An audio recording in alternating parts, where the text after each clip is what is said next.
Channel, everybody. Today is Tuesday, August 25th. We are now 68 days away from the elections in November. We are, of course, now in the middle of the RNC after last week's DNC. And as we've talked about, the polls continue to ever so slightly narrow up, which is obviously better news for Donald Trump than it is for Joe Biden. This is going to be our next Senate election prediction video. It's been a little while since we did one of these. We skipped over these to do another presidential election video because we were in the middle of the first convention. We're going to do a Senate election one, but I'm also going to do sort of a mid GOP convention one pretty soon as well. So make sure you stay tuned for that. But again, let's get right into it. The Senate races have changed a little bit since our last prediction, so keep an eye on that. In the Alaska Senate race, we just haven't seen much evidence that the Democrats are really making up any ground in this race between Al Gross and Dan Sullivan. One candidate in Al Gross seems to sort of be hoping for a little bit of sort of a lucky bounce, if you put it that way, because as we've seen over the years in this state, it's a very elastic state. It's a state that can sort of flip from one way to another.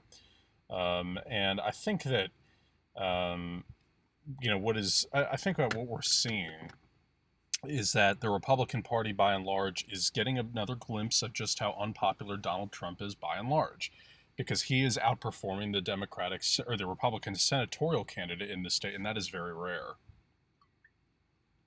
So I expect in this Senate race, Dan Sullivan, even after that rather embarrassing gaffe that he had,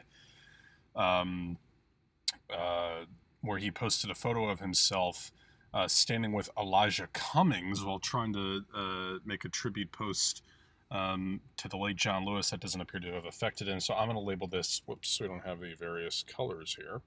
There we go. I'm going to label this a likely Republican state. The Republicans so far are spending a little bit of money here, which I don't think they need to spend a whole lot, because just unless something really bizarre happens, that's going to remain their state. Oregon, there was a very, very brief moment in time where the Republican Party thought that they were going to have sort of an outside shot here, because it was rumored that their governor candidate, who last challenged Kate Brown, was going to give this a shot.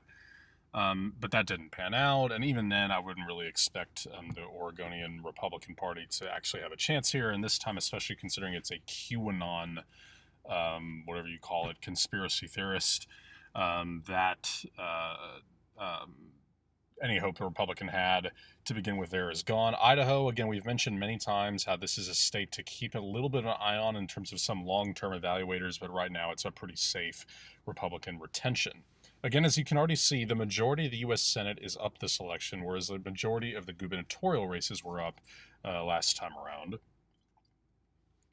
Now, in the state of Arizona, Mark Kelly, again, the former veteran, the former astronaut, and the husband of Gabby Giffords, is giving a challenge to Martha McSally, who was appointed by the governor, Doug Ducey, to represent that Senate seat after she lost in 2018 to Kyrsten Sinema, and that was one of two very important flips for the Democratic Party, the other being Jackie Rosen flipping the state of Nevada.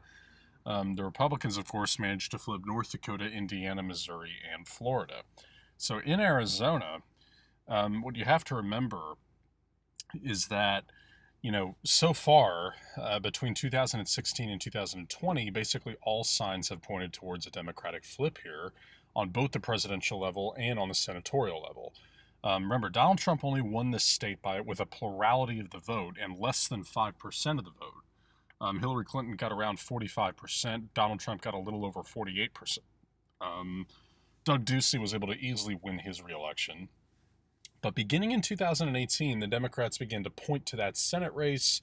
Even though they weren't necessarily expected to win it, they did briefly remain a little bit competitive in it. And then as of 2018, there are now more Democrats in the U.S. House of Representatives from the state of Arizona than there are Republicans. And so far, even though we've seen a little bit of a narrowing in the polls, not a whole lot, but just a little bit of a narrowing, Mark Kelly is still very much in control. I still have this as a likely Democratic pickup, so no change in the characterization there. Now, in the state of Montana, the Democrats have been very, very disappointed in the lack of progress that they have made on this Senate seat. And by and large, this state so far in this election season has been very unfriendly to the Democratic Party. There is a House race here between Kathleen Williams, a Democrat, and Matt Rosendale, the Republican. Matt Rosendale has run for office like half a dozen times now. The Republicans will probably win that House seat. The gubernatorial race between Steve Bullock and, the gubernatorial race between Greg Gianforte, who's the current House member who had his own set of controversies, most notable of which was when he body slammed that reporter some time ago now. He is running against Mike Cooney, who is part of the Steve Bullock administration. Meanwhile, the actual Senate race that we're talking about here is Steve Bullock against the incumbent Senator Steve Daines. And remember, Steve Bullock kind of famously only announced his entry into this race like minutes before the filing deadline. And so that pretty much signifies how the Democratic Party was just begging Steve Bullock to run here, because he was basically, of course, other than Jon Tester, the other senator, was maybe the only Democrat that could actually win in this race here. Pardon me, gotta get some sustenance here.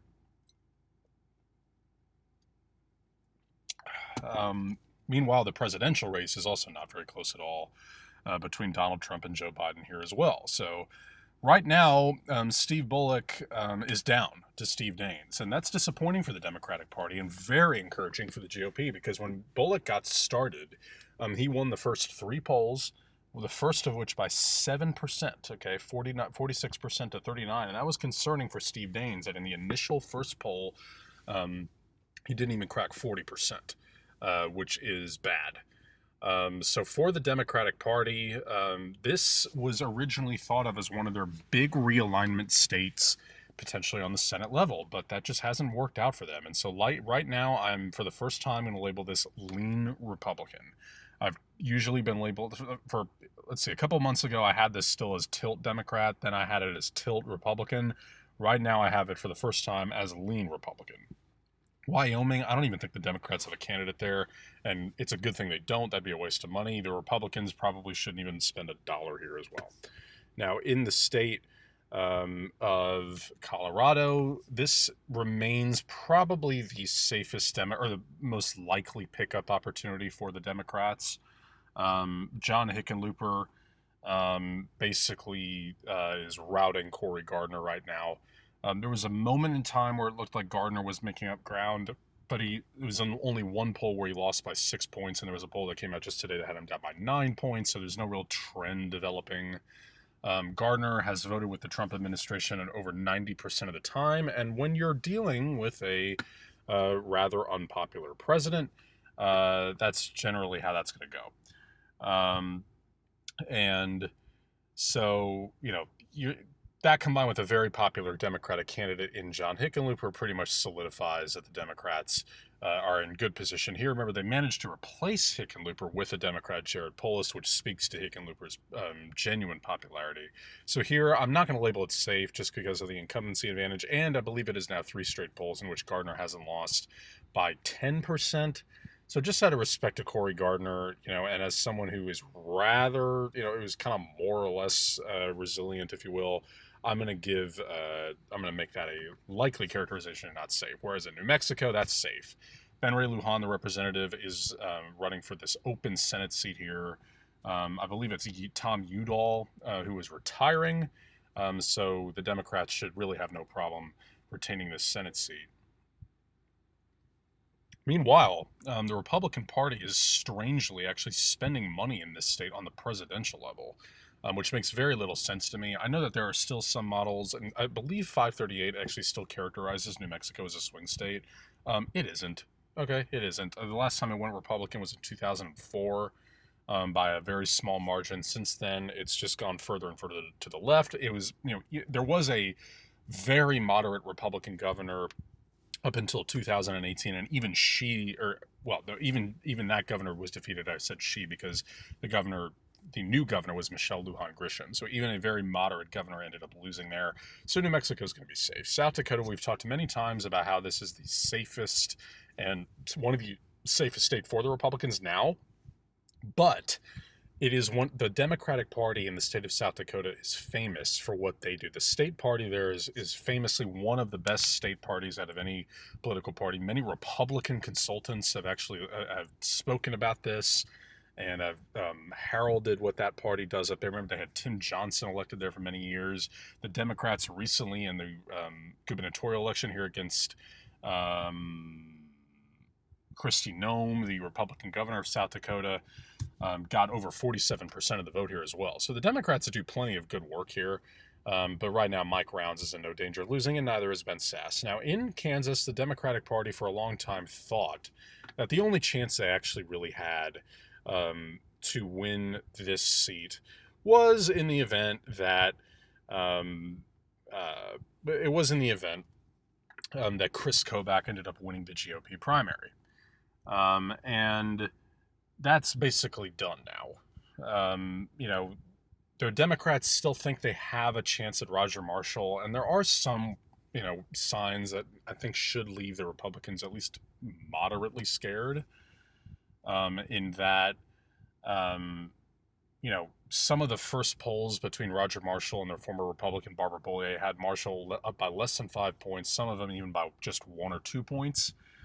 So it'll probably be a tight race, but at the end of the day, I don't really see this truly going down to the wire. And I think most of those voters who did not vote for Chris Kobach for Laura Kelly, I do imagine quite a few of them are going to reorient and realign with Roger Marshall, who's a respected guy, a well-known guy, familiar with Kansas voters. And Barbara Bollier, she'll get probably over 45%. But on the Senate level, I'm going to label it likely right now. Pay attention to the polling, though, because if we get closer and closer, another couple weeks go by and Marshall is still, only 1, 2, 3 points ahead, then we might have to revisit this. But right now, it's pretty safe Republican. Jim Inhofe has nothing to worry about here. Now, in Texas, the presidential and Senate races here are very different, just as the Senate race this year and the one from 2 years ago are markedly different. And the reason for that is... right now, MJ Hager is the Democratic nominee in this state for the Senate. She ran for Congress in 2018 unsuccessfully, did generate some buzz after a very viral campaign ad entitled Doors that went viral on social media. But she is running against a much more popular Republican incumbent senator, that being John Cornyn, who, of course, is a major figure in the GOP leadership. Whereas Beto O'Rourke, who was a much more popular Democratic figure, was challenging one of the least popular senators of any party in the entire country, that being Ted Cruz. And look, Beto O'Rourke still lost. And so another poll just yesterday, I believe, had Joe Biden leading Donald Trump in the state of Texas. So on the presidential level, it is worth watching. And right now, I believe 538 has this actually as tilt Democrat, which is remarkable to think about. But on the Senate level, John Cornyn is probably going to be fine. He routinely is leading MJ Hager by around 7%. So I'm going to label this likely. I think that MJ Hager is running a decent race here and is probably doing all she can, but she's obviously not raking in the cash or the enthusiasm of some of the independents and moderate Republicans that Beto O'Rourke was able to. Now in the state of Minnesota, obviously the Republicans were cautiously optimistic that they could make some noise in this state in after 2016, that is, because Donald Trump came close to winning this state. He lost by 1.5%. But in 2018, the Democrats kind of slammed that door shut. Amy Klobuchar was up for re-election, easily won. Excuse me. Tina Smith ran for that open Senate seat that was vacated by the resigning Al Franken. Tina Smith, not as easily as Amy Klobuchar, but still pretty comfortably, was able to win that race. And the governorship was up there with Tim Walz also easily defeating his Republican challenger. So the Democrats hit the trifecta there, winning both Senate seats and the governorship. And Tina Smith, of course, is up again. She is trying to serve out her first full 6-year term.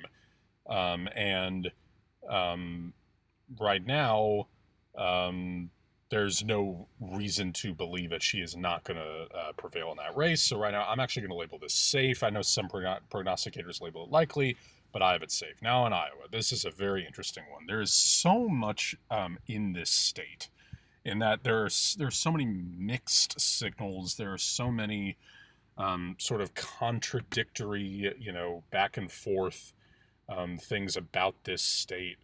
And it's very hard to really get a sense of where it actually lies. There are 4 House seats in the state of Iowa. The Democrats control 3 of them. The 4th one up here in the northwest portion of the state was for many years represented by Steve King, who got primaried out. So that alone would tell you, okay, this seems like it's a left-leaning state. Well, the governorship is red, remained red because it was a Republican-held seat and then was retained by the Democrats, albeit in a fairly close race. Kim Reynolds is the current Republican governor of Iowa. She defeated her Democratic challenger, Fred Hubbell. Both senators, meanwhile, are also Republicans, and both of them are fairly high-profile Republicans. Joni Ernst, who made a lot of noise about her "Let's Make Them Squeal" ad, and Charles Grassley, who, of course, has been around for many years and was the chairman of the Judiciary Committee that helped confirm Justice Brett Kavanaugh. So the Democrats are kind of facing an uphill climb, but remember, they also won this state 2 different times. Barack Obama did in 2008 and 2012. In 2016, Donald Trump won this by 10%. Okay, think of that. That's quite a swing. So I expect the Democrats on the presidential level to crack 45% again, but not much further than that. So it'll be, it'll be a tough uphill climb for the Democrats here, just like it'll be in Georgia and in Ohio on the presidential level.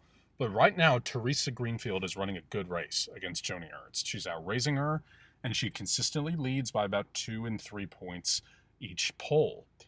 Okay, so that basically gives me the sense that because her lead has held, we saw those initial polls that had Greenfield up by 3, up by 2. We thought, okay, that's not great for Joni Ernst at all, but eventually she'll recover, right? Well, here we are in late August. Okay, what is it, August 25th, I believe now? Now it's August 25th, and she's still down. The dam won't budge. And so Teresa Greenfield is hanging on there. Her fundraising continues to be very strong. She's gotten a lot of national attention. And I think the Republicans took this seat for granted a little bit, because I think that most people considered Colorado, Arizona, North Carolina, and Maine to sort of be the core 4 of the states that the Democrats had a real shot to flip in, and then probably Montana came next after that. But slowly, as this race unfolded in Iowa, slowly, more and more, it looked like the Democrats were going to have a shot to win it. And right now, I have Teresa Greenfield winning this by a tilt margin. I think it's going to be super, super close. But right now, because we did see it narrow up in 2018 with Fred Hubbell capturing over 47% of the vote, and the Democrats flipping all those House seats here, and this being a Democratic wave year, I can see Teresa Greenfield pulling this out. We are not going to talk about Arkansas. We are not going to talk about Louisiana, because neither candidate challenging the Republican incumbents in these 2 states are serious candidates. The only thing that's even worth mentioning right now is that in Louisiana, the senator that is up, Bill Cassidy, recently tested positive for coronavirus. Okay, Mississippi. Mike Espy's trying again. Okay, he ran in that special election against Cindy Hyde-Smith. Came close, but not that close. Okay, it was 54-46. That was the final tally, which is kind of similar to what we saw in Texas. Like for Mississippi, yeah, that's a good race for a Democrat, but it's not that close. Okay, it's a nail biter. In the sense that, Beto O'Rourke at least got 48.1 or whatever, 48.3, I believe. That's a pretty good mark. Like that really made Ted Cruz sit, whereas Cindy Hyde-Smith was never really in that much trouble. She continues to lead Mike Espy by albeit a lower margin than what she ended up winning by in that special election, usually by about 5 points. So I again expect Mike Espy to clear 45%, because this is a high Democratic wave year with an unpopular incumbent president. Mississippi is the highest minority population state in the country, and as a result, I do think you're going to see some high turnout amongst minorities in this state in this election. So keep an eye on it, but right now it's going to be a likely Republican retention. Alabama, I'm going to label safe because I don't think that Tommy Tuberville really is in any trouble at all. He is very closely aligned himself with Donald Trump, and the data just shows, not a political statement, the data just backs, just says that pretty much, puts you where you need to be. Okay, so it's not anything too concerning in the sense that, even though it is a Democratic incumbent and someone that, even though it is a Democratic incumbent and someone who's very well respected by scholars of both parties, it's going to be a Republican pickup pretty easily. The Georgia Senate special election, I fully expect to be won by the Republicans. I expect Doug Collins to pull this out. In fact, right now I'm going to label it safe because I think that both Republicans are going to advance to that runoff. Now, in the regular election, keep an eye on this one because Jon Ossoff is not backing down just yet against David Perdue. He is really making David Perdue earn this one. And I think that David Perdue is probably going to survive. But listen, this is kind of similar to Kansas, only in that Georgia, there's so much more evidence, obviously, that Georgia has plenty of Democratic voters in it compared to Kansas. David Perdue continues to lead in most polls by about 3 to 5 points. Notice how I said most. Remember, in Kansas, Roger Marshall leads in all of them just by low margins. Whereas in Georgia, Jon Ossoff wins some of them. He does. Now, by obviously low margins, but he is in this race. This is a real race. I would expect, though, David Perdue to eventually pull this out. The Democrats typically peak at around 48% in this state. Do keep an eye on this one because I think it's the next Arizona. Okay, the Sun Belt, as we know, is rapidly becoming more Democratic. And in 2022, the Democrats are going to have some real ammo to challenge Brian Kemp between Keisha Lance Bottoms and Stacey Abrams. And maybe Ossoff gives it another try. Who knows? But right now, it's going to remain with the Republicans. South Carolina, this is also one kind of worth monitoring. Now, I've normally kind of downplayed the excitement in this state because I don't think that Jamie Harrison is sort of one of those guys that I think we're seeing a little more of just crazy crazy fundraising numbers, almost $14 million in the month of June alone. So obviously he has been a fundraising superstar. And he is known to be a pretty moderate Democrat. And there have also been a number of defectors from Lindsey Graham in fundraisers, like bigwig fundraisers, that have defected from him and have joined the Lindsey Graham or the Jamie Harrison coalition. That to me is not that significant, honestly. But what is significant is that the polls have narrowed up. Okay, the last 6 or 8 polls have consistently shown that Jamie Harrison is back within 4 to 5 points of Lindsey Graham, and the most recent one had Graham leading by 3, and I believe 2 polls ago they were actually even at 44%. So I'm actually going to change this characterization. Okay, I've normally had this likely. I am now going to change that characterization to lean because the polls are narrowing, and Jamie Harrison still has a ton of money and a ton of cash on hand to continue an absolute advertising blitz through these last 68 days. And what we've seen is that now that he's putting that ridiculous amounts of money to work, it is working just a little bit. Okay, so keep that in mind. And let's not totally forget about the state as an outside pickup opportunity for the Democrats. Tennessee, safe Republican state. Kentucky, safe Republican state. I'm not even really considering Amy McGrath a real challenger anymore. Now in the state of North Carolina, this is a big one for the Democratic Party because this is, as I said earlier, was sort of one of those core 4 between Maine, North Carolina, Colorado, and Arizona. In North Carolina, Tom Tillis is in a lot of trouble. Okay, he is down most assuredly to Cal Cunningham, the veteran who was running for the Senate this time around. Remember, Tom Tillis was a big part of how the Republicans flipped that Senate majority in 2014 when he defeated Kay Hagan. And now the Democrats, led by Cal Cunningham, think they have sort of a chance to be remotely competitive in this state. So I think that by and large, you have a scenario on your hands where The Democratic Party is very, very focused on winning this state on the senatorial level. And between that, Maine, Colorado, and Arizona, these sort of remain their core four states. And so in North Carolina, I'm labeling this likely Democrat. Cal Cunningham continues to lead by almost 10 points now on some of the polling averages. He is way ahead of Tom Tillis, both in fundraising and as well in not just fundraising, but also in what am I trying to say?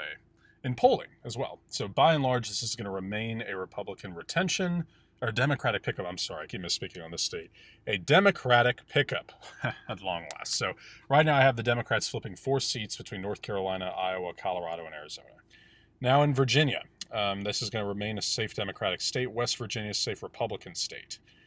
In Illinois, we're going to have that also be a safe Democratic state, as Dick Durbin is not facing any trouble. Now in the state of Michigan, I think that Gary Peters, for a minute, it looked like he might have some trouble against John James, but that has kind of gone out the window. I don't expect John James to have any real shot to beat him, just as he didn't really have that big a shot to defeat Debbie Stabenow. So pretty easy retention, I think, this time around, especially given the fact that the Republicans are pulling their ads out of this state on the presidential level as well. Right now, we have the vice presidency still leaning towards the Democrats, so let's not forget that. Now, in Delaware, that's safe. New Jersey, that's safe.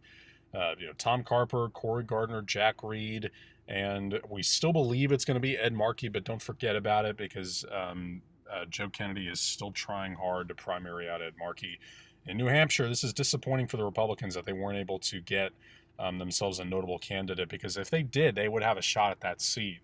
But they don't this time around. So I have that remaining in Jeanne Shaheen's column. And lastly, for the control, basically, here of the Senate, I have Susan Collins going down, which is really something after she was, for a long time, the most popular senator in the country. She, for a while, was the most unpopular senator in the country. That honor now, I believe, belongs to Tom Cotton of Arkansas.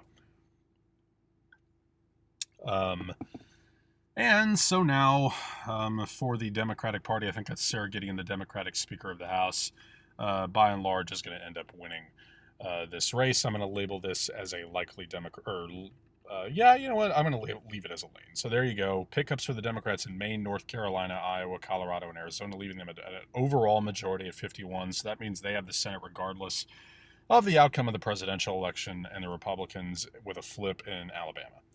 Now, I did get one request to make a video. I did make one request to make a video detailing what the potential electoral map is going to look like in 20 years. That is going to be our next video. Okay, so we are going to make one for the mid-RNC, like detailing the polls of the presidential election there, and we're also going to make one for the next 20 years. That same commenter, thank you so much for your suggestion, by the way. Also requested one for 40 years down the road. That, I'm afraid, is kind of impossible. We just don't know what is necessarily going to happen in 40 years. So 20 years, though, we might have a little bit of an idea. So our next video is going to be a presidential election video detailing who I think is going to be the Republican and the Democratic nominees in the year 2040. And we're going to go through all 50 states and what we think that map is going to look like. So thank you guys so much for watching this video. I know I misspoke a whole bunch of times tonight, but who cares? I appreciate your viewership. Make sure to comment down in the suggestions below. Hit that subscribe button and the like button if you have not already. As always, as I just outlined, please comment down in the suggestions below, and I will do my best to answer your questions and make a user-suggested video. So thank you guys so much for watching, and I'll see you in November.